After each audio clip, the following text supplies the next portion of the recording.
Politics, eh? I'm going to take you guys away from that for a second. Good morning, Nigeria. I like to say that TVC has a finger on the pulse and an eye on the streets. And if it's a trending story, we are going to attempt to dissect it on here. Going straight in our first story, the Nigerian Senate has moved forward with a bill that could reshape the country's digital media landscape.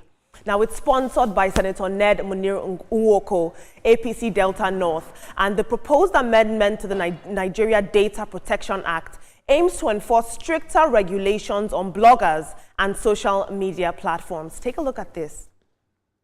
This bill also mandates all bloggers operating in Nigeria to have an office that is verifiable in any of the capital cities across the country. They must keep proper records of the employees and belong to recognized national bodies, which shall have its headquarters in Abuja. We cannot continue to have a situation where individuals operate anonymously, spreading information mostly false, without any structure or accountability. Now, according to Senator Nwoko, the goal is to enhance accountability, transparency, and professionalism in digital media, similar to traditional media houses. Now, the bill has successfully passed its second reading and has now been referred to the Senate Committee on ICT and Cybersecurity, who are expected to report back in 2 months. Of course, lots of people online are worried that this is just a way for the Nigerian Senate to censor social activists, civilian journalists, and infringe on their freedom of speech. But the senator also did say that we have high engagement in countries like Nigeria on social media platforms like X, Instagram, and even Google. And these multinational companies have failed to create physical offices here. And he said that should not be the standard. But let's take a look at social media. North Star says, so that you can arrest them twice a week. And Acute Alpha says, the reckless use of social media by the Gen Zs will push for the restrictions. I hope they won't later cry that we didn't advise them. Right now, there's something going on online where we actually see how youth are using social media, and so we have to find a balance. But moving on in our next story, Senator Natasha Akpoti-Uduaghan isn't backing down. She insists that her 6-month suspension was an attempt to silence her after she accused the Senate President, Godswill Akpabio, of sexual harassment. In a BBC interview, she was directly asked if Akpabio had made advances toward her inside the Senate chamber, and this is what she had to say. I am being victimized.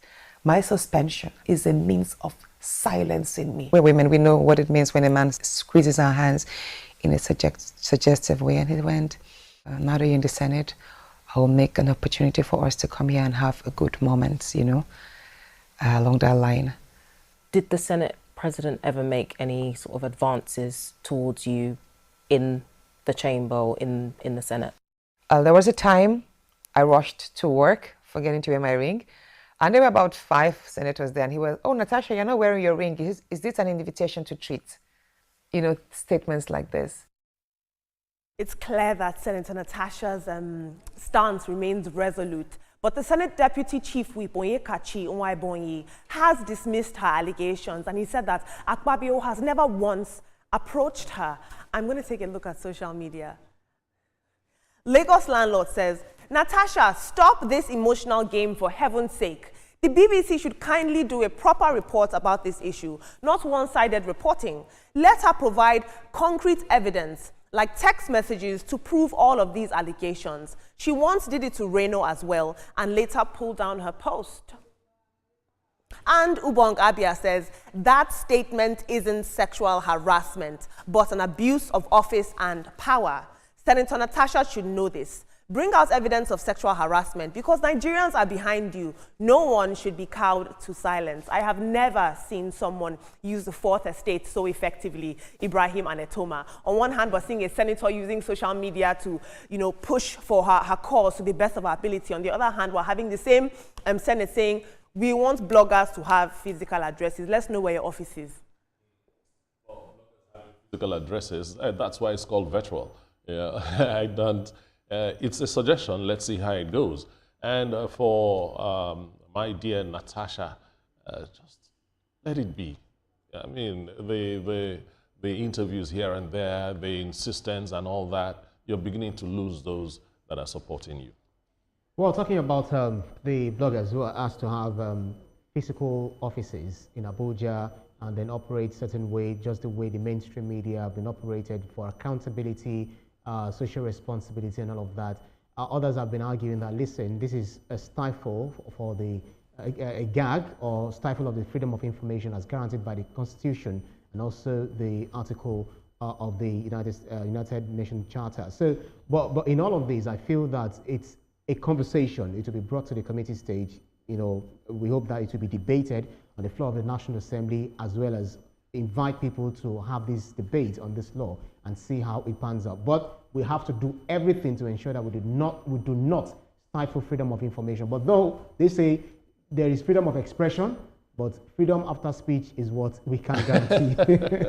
Senator Natasha, well, whichever way this thing goes, we just need to be careful how we do things. When we are at peace, it means I have to learn how I play with you, Olamide, going forward, so that by the time we fall out of anything, you do not use my words. I have ties to the BBC. Careful. Well, we see how it goes anyway. We will see how it goes. I think the main concern is that we don't want political ambition to be, we want justice to prevail.